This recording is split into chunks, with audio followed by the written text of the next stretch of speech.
Hey y'all, it's Nancy, the Handy Scandy. Welcome back for another crafty venture. Today we have another Halloween shaker card. I feel like I've done a lot of those lately, but I'm loving it. But absolutely no stamps are being used today. So as you can see, we're just going to jump right in. I have the Polka Dot Stencil and I'm lining it up on this frame. Now this is actually 3 layers of very thin cardstock. It was just left over in my stash. It was from another project and it was sitting on my desk and I decided to use it. So I've layered up 3 of those flimsy frames and now I have one solid frame. And I am using yellow, green, and blue, as you can see, and those colors are pulled from the shaker mix that I'm going to be using. I will be using the Mr. Oogie Boogie confetti mix from This Calls for Confetti. And I just felt like this polka dot stencil really was reminiscent of the confetti bits. And then, of course, like I said, I pulled the colors to coordinate with that, and I think it's really fun. At first, I wasn't sure because it didn't feel like there were going to be enough dots with the way that I had it lined up. But I think it turns out super cool, and it just kind of feels like the confetti are actually flowing out of the frame. Look at that. Look how cute. Now I adjusted that stencil a time or two so I could add in a few more polka dots. And because it felt like the confetti would be flying out, I decided to add just a little bit of color to the outside. So I'm taking green and just using basically the leftover green in the brush to just add just a light touch of green to the edge. And then I decided to bring in some black, but I could not tell how much of either I had. So a big tip that I have for you is if you're unsure how much you have or what your actual color is or the tone or intensity of your color, put it up against something solid white because that will give you a very good indication of all of those things, and that's why you saw me put it up against that piece of white scrap. So in the meantime, I have added a very strong double-sided adhesive to the back side of the frame, and that's where I added the acetate because that becomes in the shaker window, right? I trimmed it down to size, removed the protective film, and now I have my double-sided foam tape, and you saw me doubling it up. That's because I want the shaker well to be not nice and deep, but deep enough to be able to accommodate these shaker bits. This is the Mr. Oogie Boogie confetti mix from This Calls Confetti, as I mentioned earlier, and the Mr. Oogie Boogie bits are quite a bit thicker than the regular confetti. So I just wanted all of the bits to be able to shake around freely. So you saw me using my, what is it called?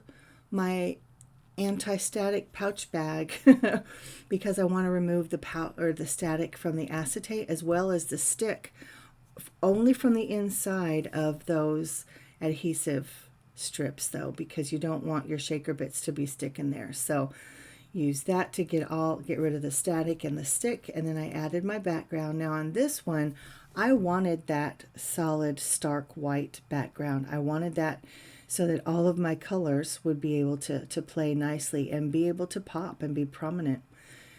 But usually I'll add another piece of acetate. That gives me more freedom to kind of play with my background a little bit more, because as you'll recall, I'm a more is more kind of girl. Excuse me, leaving anything solid white is kind of hard for me sometimes. As you can see, I have taken the Halloween Scarecrow die and cut it out twice. This die is absolutely amazing.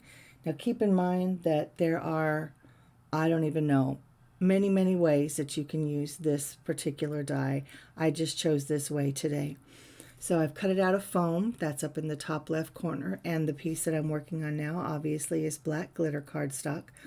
And I'm adding those little bits of yellow scrap behind the face, and you can see what that did. That made that face pop. Now I think it just added to the creep factor, but I love it. So I'm layering up both the foam and the cardstock piece, being very patient with it, adjusting it, because this die is it's delicate, it's drippy, it's very thin in places, and you just want it to, you know I'm not a perfectionist, but you want it to be as perfect as you can get it without adding stress to your life. So just kind of go slow. Make sure you have enough wet glue so that you can move things around. to get them lined up nice and neat. And then I take my tweezers and I pull off any little excess hairs that often come from die cutting. And then I add my my liquid glue to the back of it. I use enough to make it stick, but then I tap it off just a little bit on my paper towel so that the excess glue doesn't seep out or ooze out from behind him. So as always, I'm auditioning him, trying to figure out exactly where I want him. Placement is so important. And I ultimately decide to go with the upper third of the card. I didn't want him in the middle or at the bottom, and there would be pros and cons for both, obviously, but I decided the top to keep him prominent. Even when the shaker bits are at the bottom, I just wanted him to be the focus, the center of attention. I mean, look at him. And here I'm adding the bats, both the foam bats as well as the glitter bats. I'm using all of them. And I'm just keeping an uneven number on both sides, 3 on one, 5 on the other. I feel like that just is more pleasing to the eye. And then once I get all of those on, it's just shaker time, shaker. So while we're watching the end of this process, and we'll look at some of the up close pictures, just guys, let me know. Do you like this? I mean, he's not for everybody. I adore him. I think he's fantastic. I definitely had to get him. And let me know, do you like him? How would you use him? I mean, this is just one of many, many different ways that you can use this guy. And if you've seen any of the Whimsy Stamps design team inspiration, what has been your favorite or what style? Because he's been used in a lot of different ways. So let's take a second and just look at that amazing shake. That Oogie Boogie mix, will you look at that? The play on color, the play with light. Oh my gosh. Mr. Oogie Boogie is absolutely amazing in those clay bits. And I love the way the colors coordinate.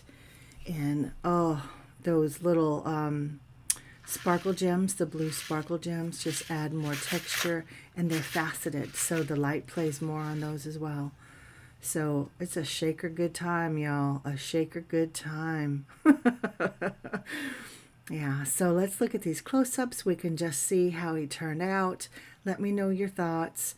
Whatever you want to talk about, guys, drop me a comment downstairs. I'd love to hear from you, especially about how you would use him and what your favorite inspiration has been so far. And, of course, anything you want to talk about downstairs in the comments, I will meet you there. I would love to connect with you down there. I think coming up I'll do some fall videos. I haven't done many fall projects at all. It's all been Halloween, so I think I need to change that. But guys, as always, thank you for spending some time with me. Like this video if you liked it. Subscribe if you're not already a member of my crafty tribe.